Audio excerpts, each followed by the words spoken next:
And this is the Cards Face Up podcast. I am your host, Mr. Ty Hill. Today, we have on a Baltimore legend. Yes, another Baltimore legend. You feel me? He's a rapper. He's a hip-hop historian. You know, he's an activist. He's the voice of reasoning that many of us needed on those drunk nights inside those clubs. You feel me? That kept us out of a lot of trouble and out of a lot of prison cells, you know. He's a mentor to the troubled youth. He's a mentor to the good youth. He's a mentor to all the damn youth. Your child, my child, and everybody else's child. You feel me? The game, over the last 2 decades, his name has become one of those household names, you know. So whether you know him as Mr. Kevin or Kevin Beasley or Ogun, just make sure you never forget that Oreos hat that he always wears comes with the name and the title of Be More Hero. Don't ever forget that. Welcome, Ogun, to the show, y'all. Thank you, bro. I appreciate the intro. Thank you. Look, man, looking forward to being here. We appreciate you. I got to play a little bit of you because the world need to know just how fucking dope you is on that mic. So we're going to let that rock out as well for a second. One of my favorites. Revolve around grams. Live for the moment. We ain't working no plan. And the favorite saying is it is what it is. I mean, the kids sit back and try to emulate us. The cops had to regroup. Yeah, they ran out of cups. So now they string us up on some cowboy wild style. The saga continues. But meanwhile, grandma, she getting close to the death. Bible in hand, eyes closed, clutching her chest. All the hate in the air make it harder to breathe, and all the cameras in the hood make it harder to believe. Little man riding at 5 and he died for his free. Yeah, they grew up so quick, nobody clocking his speed, but it's just us, so just be more. And if you ain't feeling that, yeah, this song is for y'all. You heard? Listen, like I said, we got to Be More Hero on here, Ogun. It's an honor, it's a pleasure. Listen, that's one of my favorite songs from you, and I'm gonna tell you why. A lot of your music painted a picture that you are today. You know, it painted who you have blossomed to be. And even though we always saw it coming, you know, to actually watch it actually bloom and blossom into this man that's out here in this community, creating peace, creating a way, creating future for our youth, which is most important because at one moment, you know, we all gonna be gone and they're gonna be the ones to take over. So we salute you for being able to do that.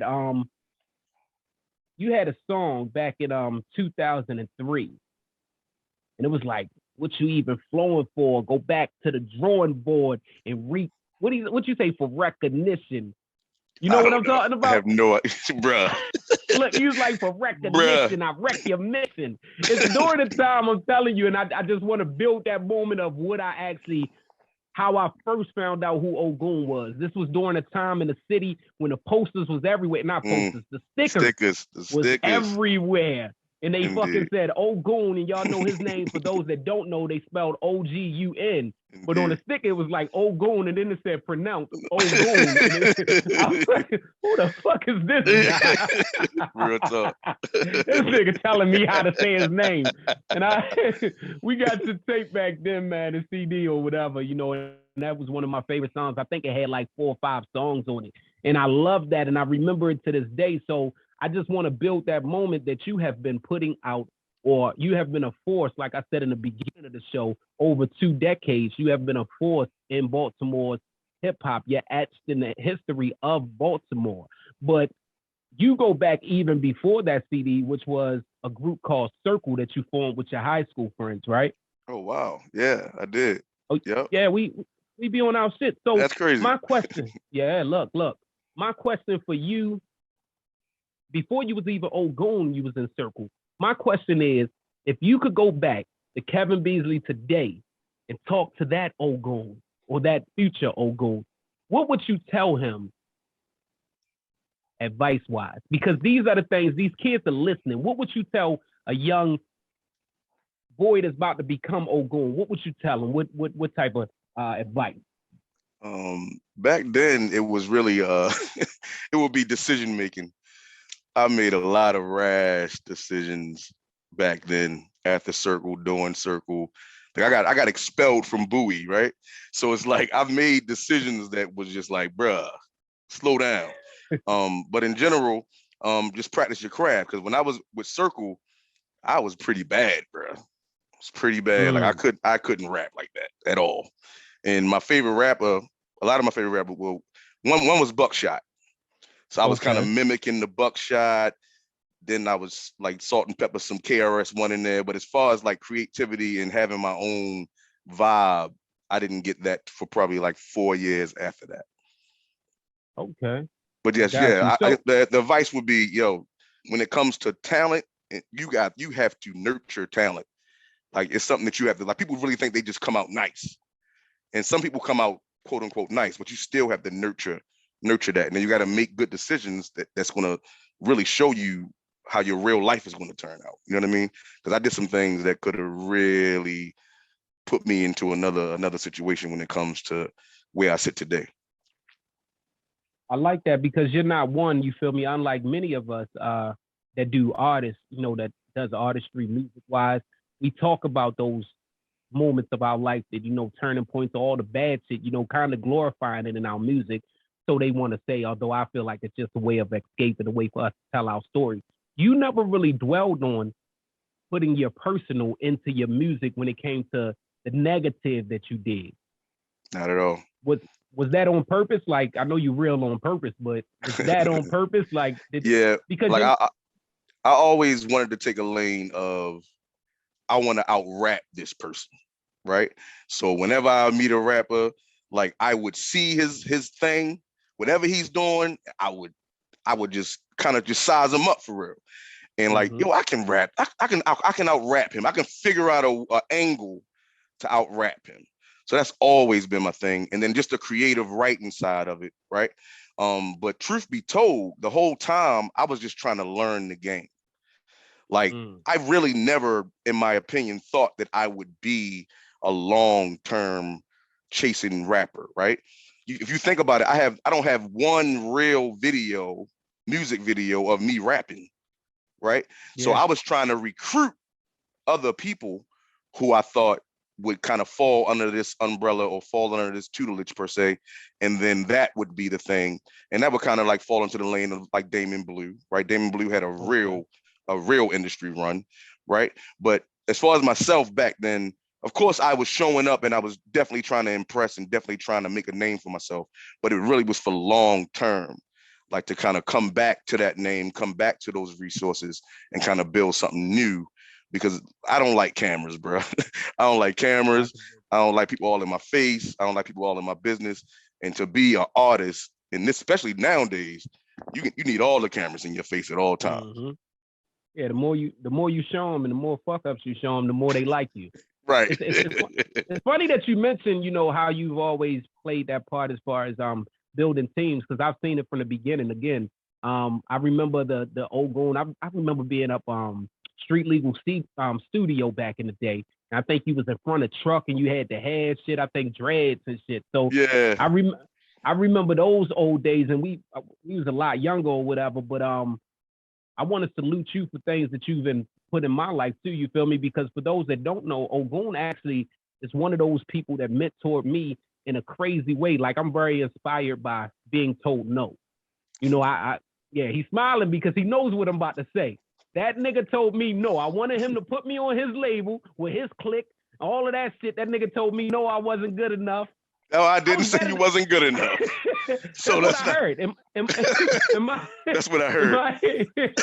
In my head, that's what I heard. You feel me? Like that. I wasn't good enough for the team. So, that made me go back to the drawing board for real. And it inspired me to push the way that I pushed through whatever the fuck we did in the music scene. You feel me? For those that remember things of sort. So then after Circle, you got the name Ogun, or you came up with that. That actually is an acronym for something, or is it? No, so I actually had that name through a childhood 16-ish, 15-ish program called Rites of Passage. So it was an African-centered manhood program. And they're still around today, and it's a national program. And we used to do these retreats, and we went to this African village. Well, it wasn't in Africa, but it was an African village, and they followed African protocols, and they gave us a naming ceremony. And they gave me the name. The whole name was Ogun Lade. So I let it kind of it was kind of dormant for years, But then I started doing my research, and then the core of it, Ogun is a god in Yoruba. But his whole vibe is still, right? So he's the protector, but more importantly, which I'm running with, is he cuts down the understanding for other people's, he cuts down the path for other people's understanding, right?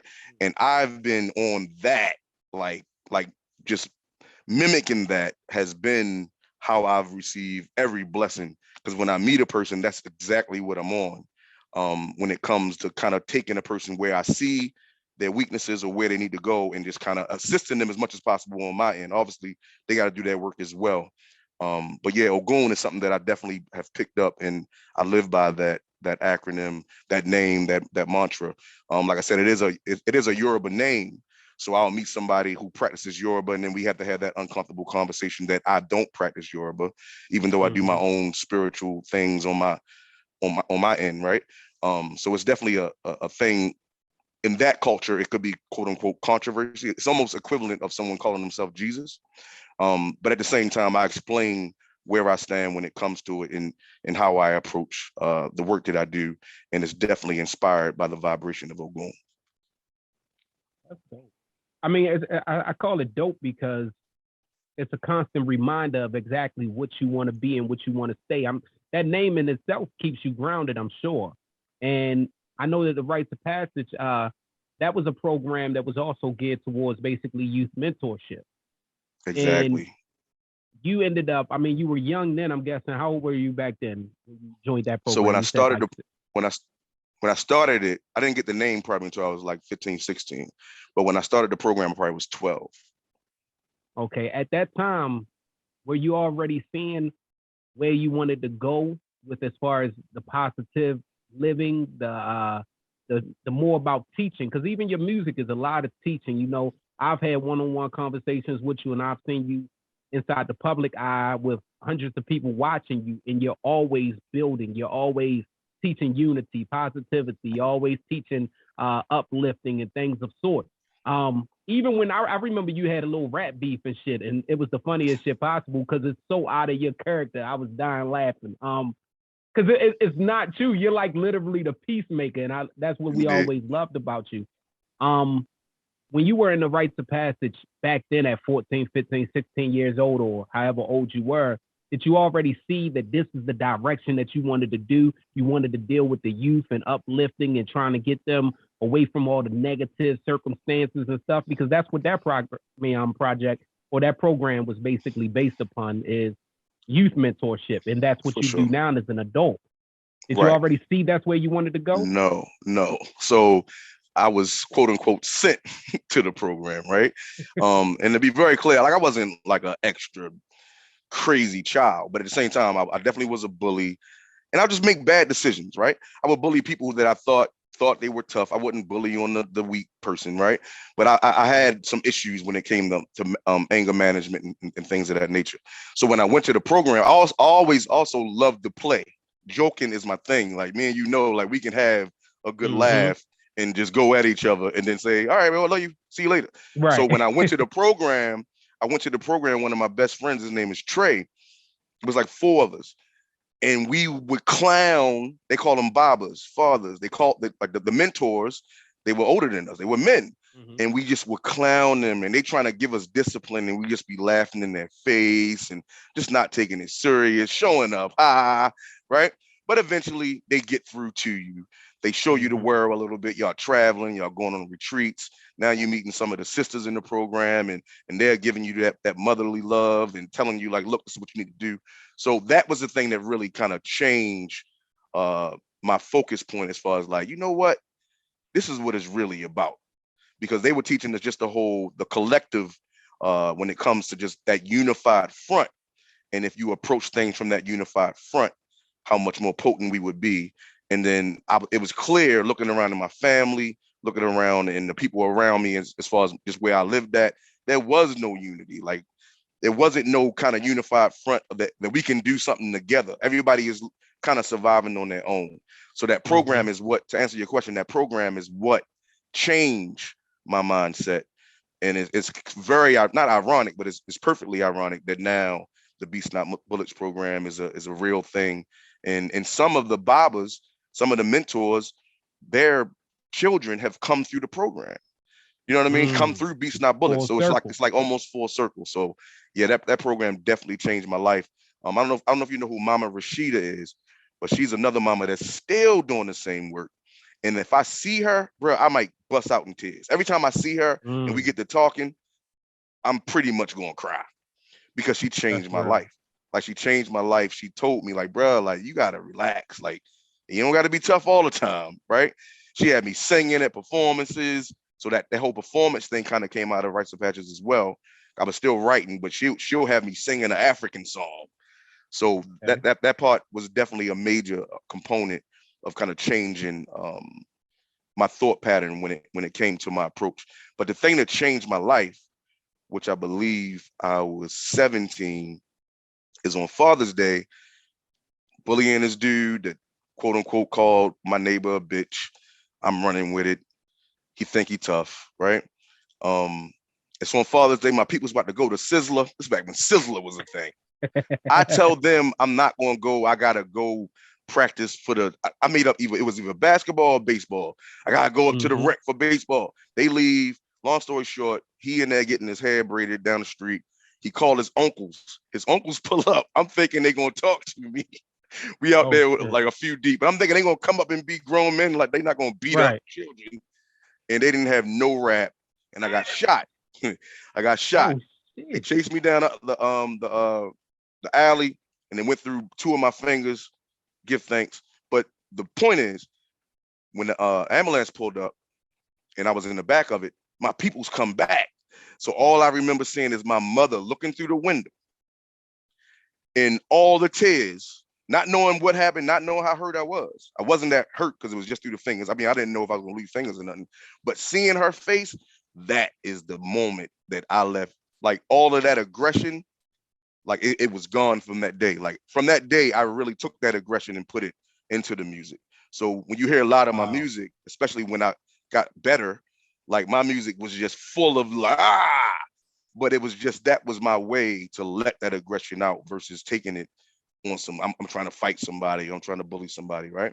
So that was my transition on that day to putting all of that energy into the music. And I'm glad that I did. And then at the same time, that same aggression is what I put into these programs. Like I go hard on these programs, bro.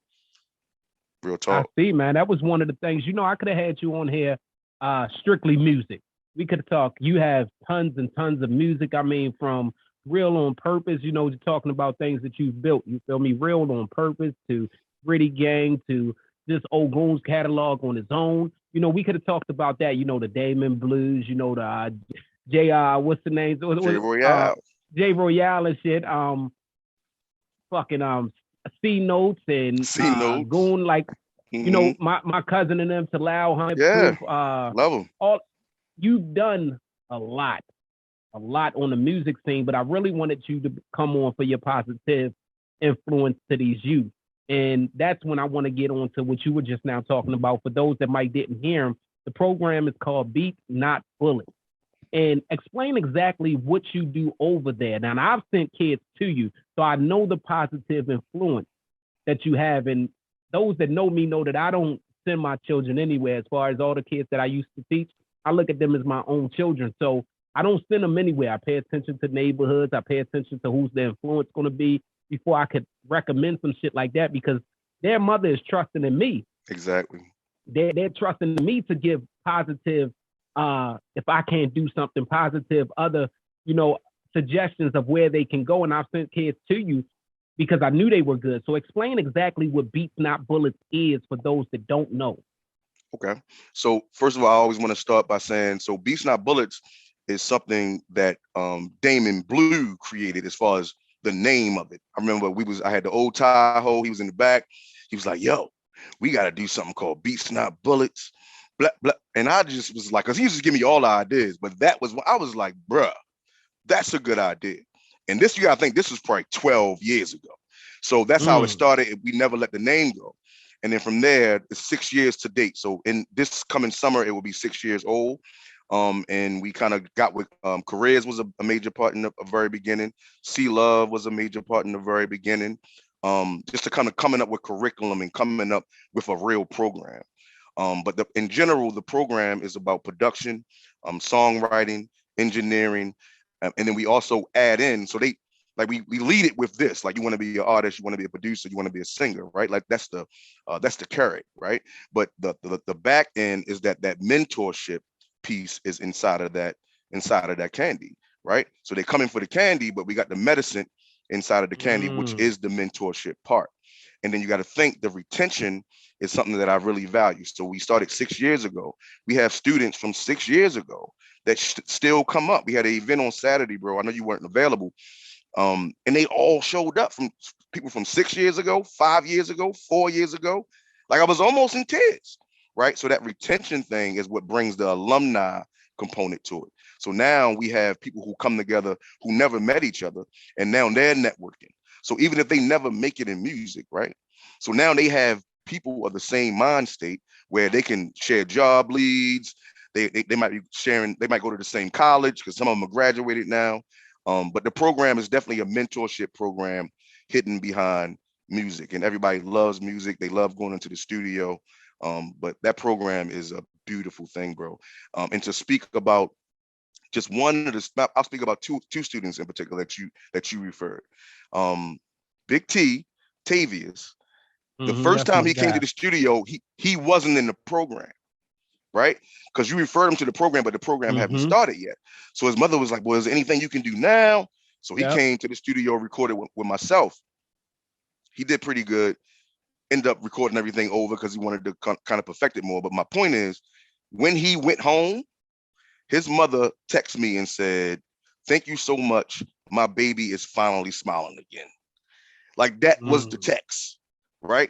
So that is the jewel of the program. Like it gives them some new energy to kind of just get distracted from everything around them and kind of get more centered of, you know what, I need to be practicing this. I need to sound better on here.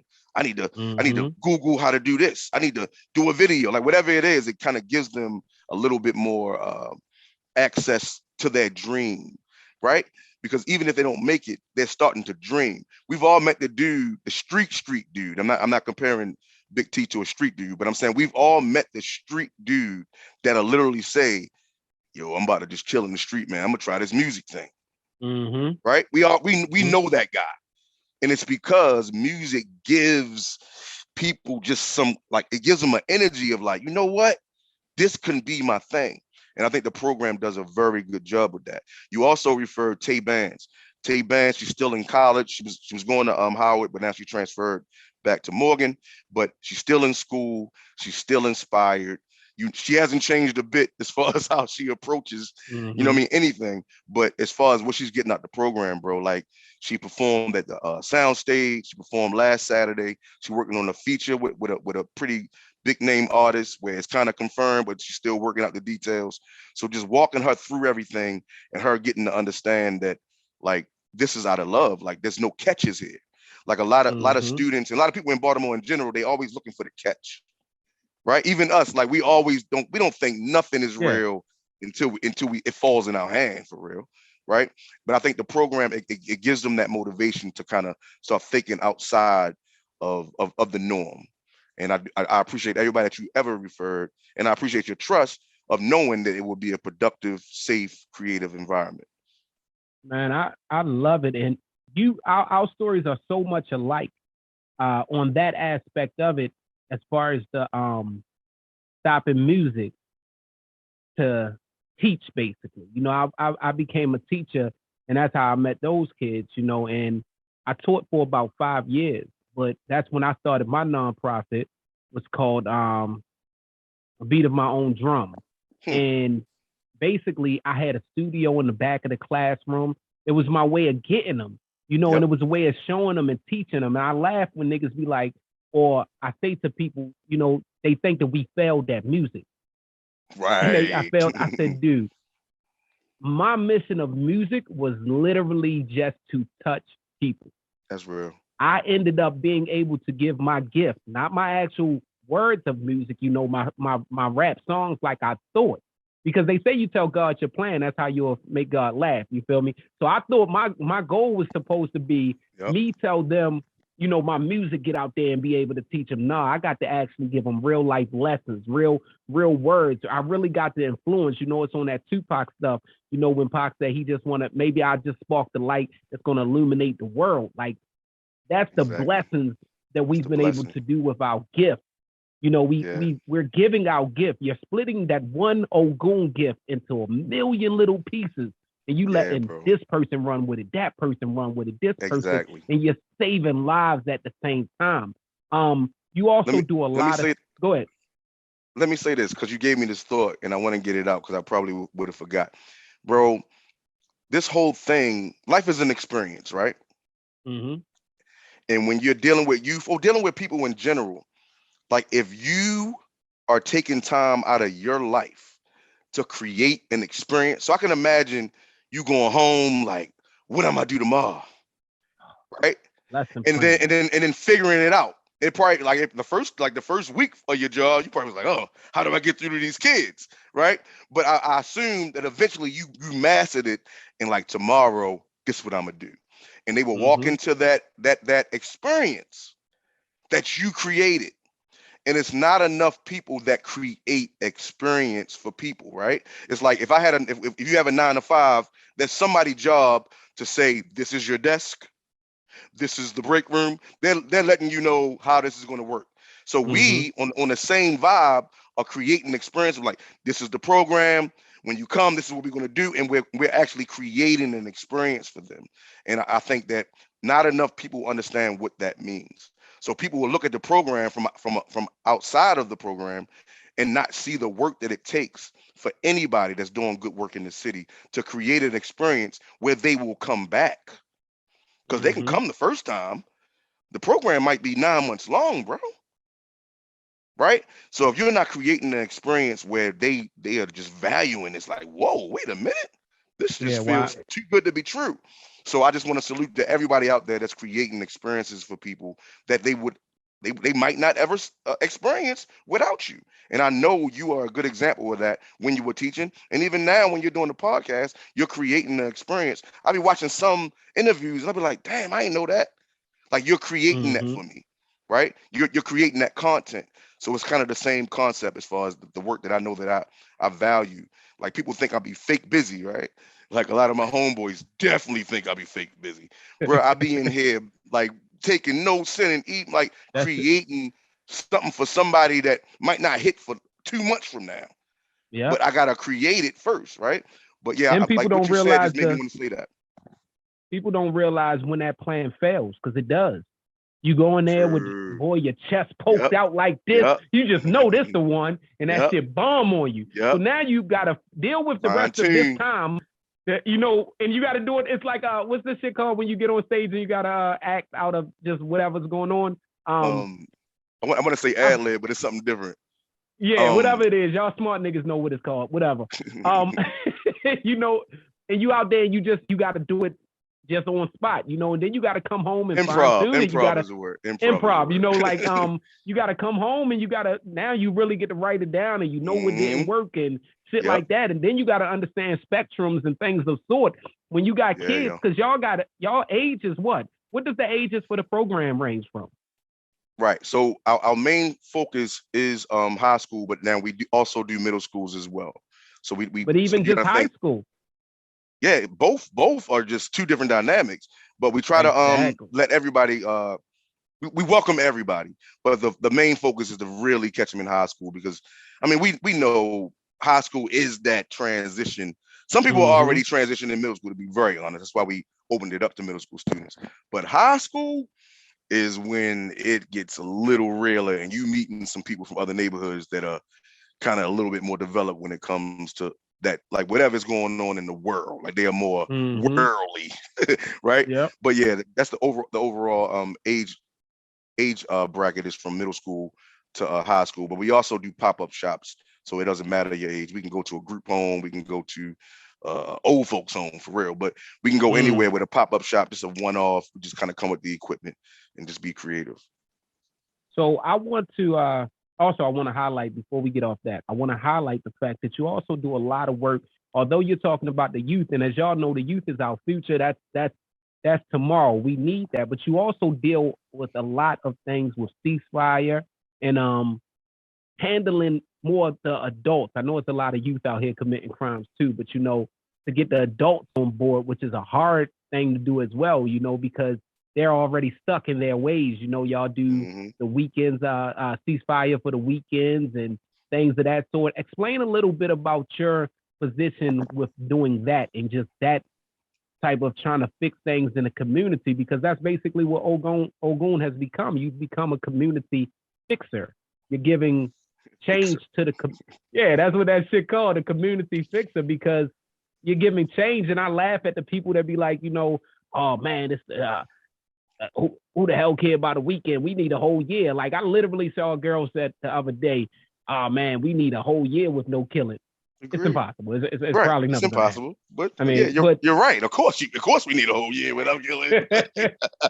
but shit, if we could get 6 hours right now, I mean, right, right, fucking good thing. Like, so what's that?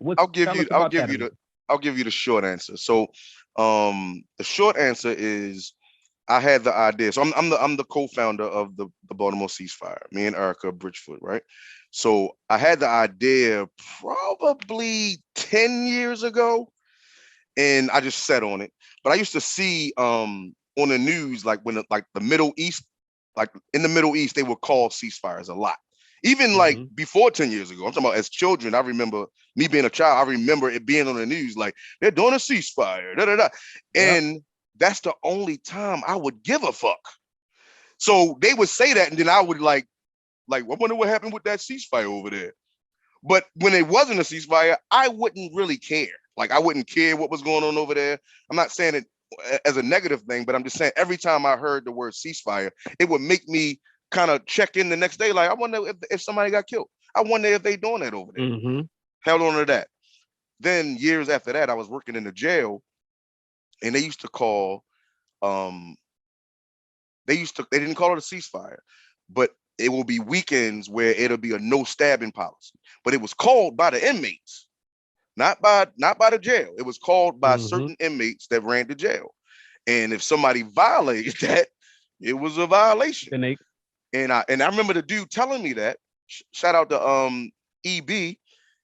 And I was like, what? He was like, yeah, this weekend is a no stabbing policy. I was like, okay. And then I'll come back the next week, and I was like, yo, how'd that go?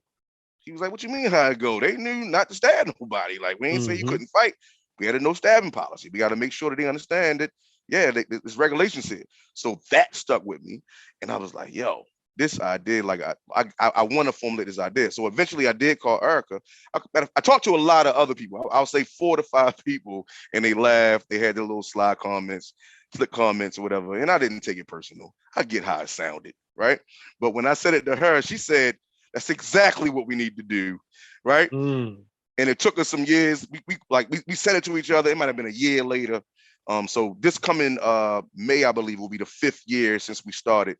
But it's a beautiful thing, bro. So we got the 4 weekends for sure, but you got to think it's also attached to resources, right? So when we do outreach, we'll meet a homeless person and give them the contact to the place who deals with homelessness. We'll meet the person who needs a job and give them the contact to the person who does workforce development, right? So it's a yearly thing. That's why we call it Baltimore Ceasefire 365. Erica, and now she has we have ambassadors and other people that assist her, but she's been going to every space that people lose their lives, bro. Everyone. Right? So that's a part of the Baltimore Ceasefire. And like I said, we got youth ambassadors. So now they're in school. Like we got ambassadors that are in school. So we're just trying to organically create a vibration of love throughout the city, not just on those weekends, but just in general. And we also are trying to start conversation, because I want to have a flyer. We had billboards. We had things in the subway. We had it on the side of the bus. And I want the dummy to see that shit and say, yo, what the fuck is this, bro? And I want his homeboy to either agree with him, or his homeboy might say, yo, why not? I'm tired of this shit. So it's really for the conversation. Like I remember, I've heard conversations similar to that of a back and forth of a leaving flyers on people's cars, right? And then I've also got validation of things that have happened in the streets where people respected that it was a ceasefire weekend, gave their people the guns and fought it out. So it's just, those are things that people will never really appreciate because we don't know what's really going on out here, right? And the decisions that people make. But at the end of the day, we're putting energy out there that someone's going to feel. And as long as they're talking about it, it doesn't matter if anyone is killed or not.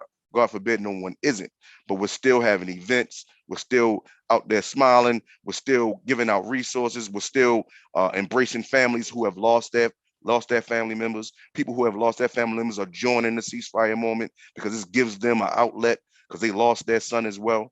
So it's like, it's really that vibration, bro. Like it's that experience that they're getting, regardless if the street dude is ever reached. We're still reaching other people, and we're not going to stop. Like I would love for us to not have to do ceasefires, but we're going to continue to do them, and we're going to continue to build real resources. So we're working on a youth program right now when it comes to like subsidized employment, as far as putting people to work, kind of getting them off the street and putting them to work. Might not happen this year, but we're definitely working on it as we speak. That's Jesus. You just summed it up. You summed up what's needed and what it means. And I think that it means a lot. I also encourage anybody and everybody, if you have a resource, Ogun, I need you to give them, before we go, exactly how they can reach out to you for the Beats Not Bullets, and also the ceasefire, any type of positive things that you're doing in the community that we might didn't discuss. Of course, he's a very popular man. He's a very active man. So I could have stayed on here for hours just talking about his activeness inside the community.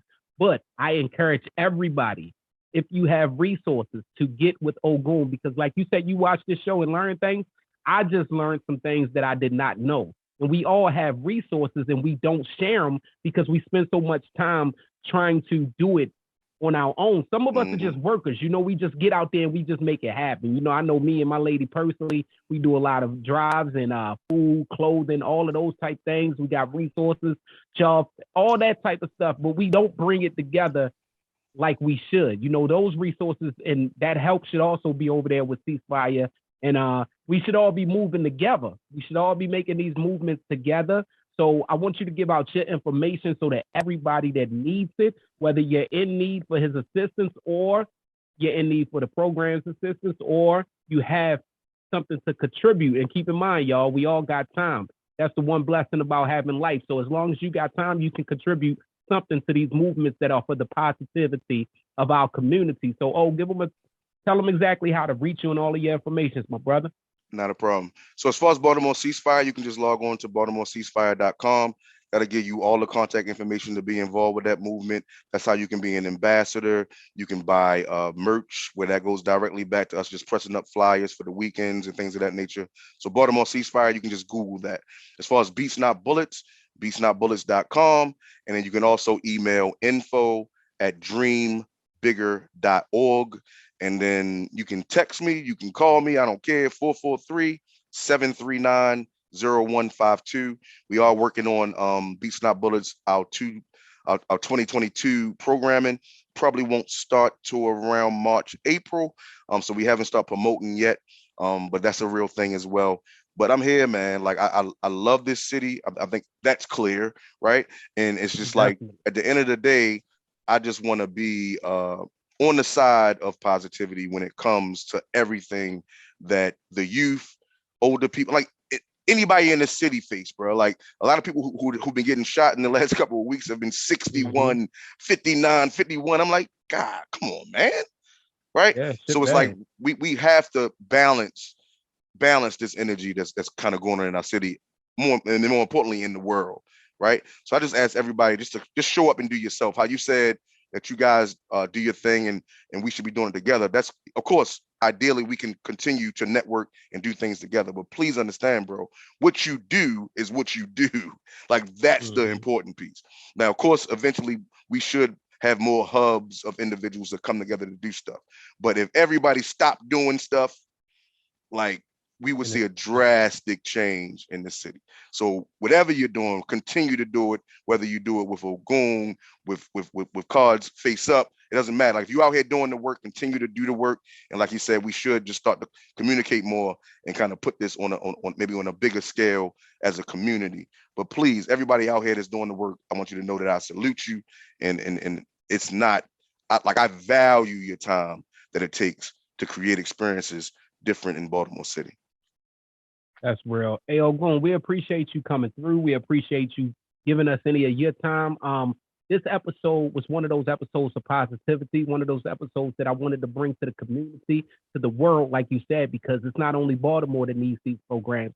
So this might actually illuminate, spark that light that's going to spark that flame that's going to illuminate other cities to start these programs. And I know that there's other ones that have programs similar and things of sort. We all need to keep working. We all need to keep being positive. We all need to keep moving towards a better day, a better tomorrow, because this is for our kids. This is for our future, and not to mention, like he just now spoke on, people getting shot at 50, 60, 70 years old right now. So shit, it affects all of us. These community problems affects all of us. You feel me? And to those little kids out there that's making these decisions, that's changing lives, not only their own, but everybody that's involved, try to think a little bit better. And if you see one of them, go reach out to them and talk to them. Let them know exactly what's going on and try to help them through those situations. Because if somebody didn't help Ogun out through these situations, we wouldn't have the two programs that he just now mentioned that's saving lives today. So we got to be those voices because we're the older generation now. So I just wanted to give you, the saying that everybody said. I wanted to give you your flowers while you could still smell them, you feel me? But in your case, I wanted to give you Oreo hats while you could still wear them and shit, you feel me? If y'all don't know, always got a fresh, this Oreo hat never get dirty. In my opinion, I think this nigga got like 900 Oreo hats. You don't want to see the closet. It's weird. I'm a little autistic, bro. Just all Oreo hats admit it. everywhere. It's crazy, bro. Look, brother, we love you. We thank you for stopping by. Wish you nothing but success, positivity, and all of those things. For everybody listening, make sure y'all like, subscribe, all of those things over at cardsfaceuppodcast.com. Also, both our YouTube pages, which is Cards Face Up Podcast and Cards Face Up TV. Yes, we have to have two YouTube pages because they kept messing with my YouTube. So I got one in the backup, but both of them get wonderful material. Make sure you support, like, subscribe. You can also catch all of our audio on all platforms, all streaming platforms, Spotify, Google, Apple, all of those things. Anywhere you listen to podcasts, we are there. Cards Face Up Podcast. And this episode was brought to you by Ogun, Oreos hat, Beats Not Bullets, ceasefire, and all the other positivity that this man has put out in the community, man. Salute. We thank you, brother. Same here, bro. You already know what it is, bro.